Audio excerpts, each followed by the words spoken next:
Winston Churchill एक ऐसे व्यक्ति थे जिनको ब्रिटेन में एक हीरो और भारत में विलेन माना जाता है। किसे? सेकेंड वर्ल्ड वॉर में विंस्टन चर्चिल ब्रिटेन के प्राइम मिनिस्टर थे, तो इन्होंने एक्सेस पावर के सामने सरेंडर करने की बजाय अलाइड फोर्सेस के साथ मिलकर हिटलर और नाजी फोर्सेस को हराया। इस कारण ब्रिटेन में विंस्टन चर्चिल को एक महान नेता माना जाता है। वहीं 1943 में बंगाल में भूख से 30 लाख से ज़्यादा लोग मारे गए, जिसका जिम्मेदार भी विंस्टन चर्चिल है। ज़्यादातर इतिहासकार मानते हैं कि बंगाल में जो लोग भूख से मर रहे थे उसका विंस्टन चर्चिल को पता था। इसके बावजूद बंगाल फेमिन को नज़रअंदाज किया गया। इस कारण विंस्टन चर्चिल को भारत में एक विलेन के रूप में जाना जाता है। We shall never surrender. Famine in Bengal left 3 million people dead. Winston Churchill second world war में ऐसे समय ब्रिटेन के प्राइम मिनिस्टर बने जब हिटलर लंदन पर बमबारी कर रहा था, और इस समय तक हिटलर लगभग पूरे यूरोप को अपने कब्जे में कर दिया था। ऐसे हालात में ब्रिटेन पर सबसे ज़्यादा प्रेशर था कि ब्रिटेन जर्मनी के सामने सरेंडर कर दे, यानी ब्रिटेन की जर्मनी के सामने जीतने की कोई उम्मीद नहीं थी। तब विंस्टन चर्चिल सबको विश्वास दिला रहे थे कि ब्रिटेन जीतेगा और ज़रूर जीतेगा। 4 जून को इन्होंने कहा कि हम अपने आइलैंडों की रक्षा करेंगे, चाहे कुछ भी कीमत चुकानी पड़े। हम समुद्री तटों पर लड़ेंगे, हम उतरने वाले मैदानों पर लड़ेंगे, हम खेतों और सड़कों पर लड़ेंगे, हम पहाड़ों पर लड़ेंगे, और हम कभी आत्मसमर्पण नहीं करेंगे। और फिर विंस्टन चर्चिल के नेतृत्व में ब्रिटेन सेकेंड वर्ल्ड वॉर जीता। इसी कारण इन्हें ब्रिटेन में एक हीरो माना जाता है। लेकिन ये तो सिक्के का सिर्फ एक पहलू है, और इन पर डार्केस्ट ओवर नाम से मूवी भी बनी है।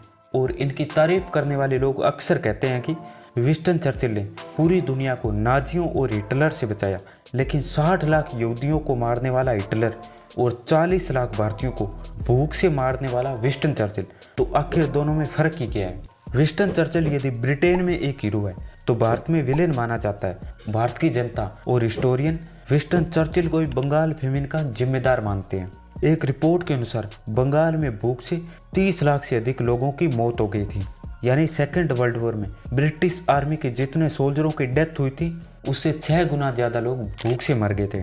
तब बंगाल में हालत ऐसी हो गई थी कि जब ब्रिटिश और अमेरिकी सैनिक सिनेमाघरों से पिक्चर देख के निकलते थे तो उन्हें सड़कों पर भूख से पीड़ित लोगों की लाशें ही दिखाई देती थी, जिन्हें चील और कौवे खा रहे होते थे।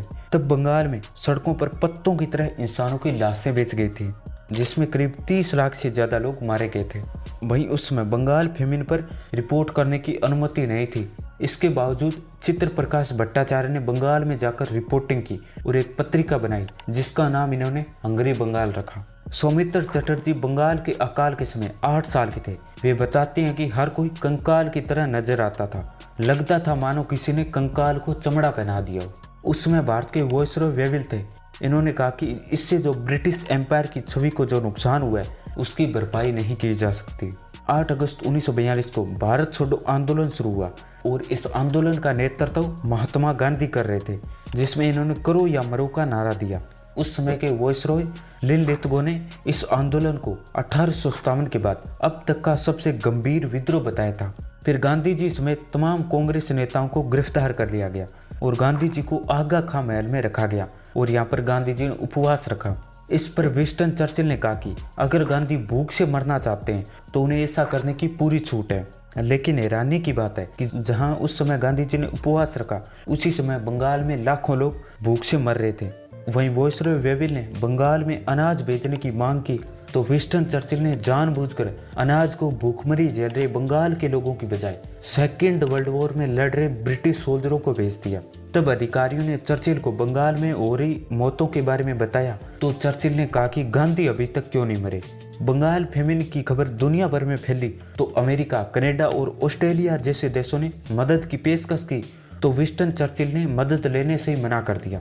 जब सुभाष चंद्र बोस सिंगापुर पहुंचे तो इन्होंने बंगाल के लोगों को मदद भेजने का प्रस्ताव ब्रिटिश सरकार को भेजा कि 1 लाख टन चावल अलग अलग जहाजों से भारत भेज सकते हैं, और इन जहाजों पर जापान भी हमला नहीं करेगा। लेकिन अगर उस समय विंस्टन चर्चिल ये बात मान लेते तो 1 लाख टन चावल से बंगाल के 16 लाख लोगों का पेट 4 महीनों तक भरा जा सकता था। लेकिन विंस्टन चर्चिल ने ऐसा नहीं होने दिया। सिंगापुर, बर्मा और इसके अलावा अंडमान निकोबार आइलैंड पर भी जापान ने कब्जा कर लिया। तब ऐसा माना जा रहा था कि जापान कलकत्ता पर हमला करेगा, यानी जापानीज आर्मी और आजाद हिंद फौज साथ मिलकर कलकत्ता पर हमला करेगी। ये बात उतनी विचित्र नहीं लगती जितनी आज लगती है। मधुश्री मुखर्जी अपनी बुक चर्चिल सीक्रेट वॉर में भी इसी बात का जिक्र करती है। इस कारण ब्रिटिश सरकार ने मिदनापुर समेत सभी तटीय इलाकों के गांव में अतिरिक्त चावल को जब्त करने के लिए अपने एजेंट भेजे, ताकि जापानीज आर्मी जब वहां आए तो उन्हें खाना ना मिले। ऑक्सफोर्ड यूनिवर्सिटी की हिस्टोरियन यास्मीन खान बताती है कि इसके पीछे सोच थे कि बंगाल में फसलों समेत तमाम सभी चीज़ों को ख़त्म कर दिया जाए, यहाँ तक कि जो नावें फसलों को ले जाने में इस्तेमाल होती थी उन्हें भी बर्बाद कर दिया गया, ताकि जापानीज आर्मी जब यहाँ आए तो उन्हें आगे बढ़ने के लिए कोई संसाधन ना हो।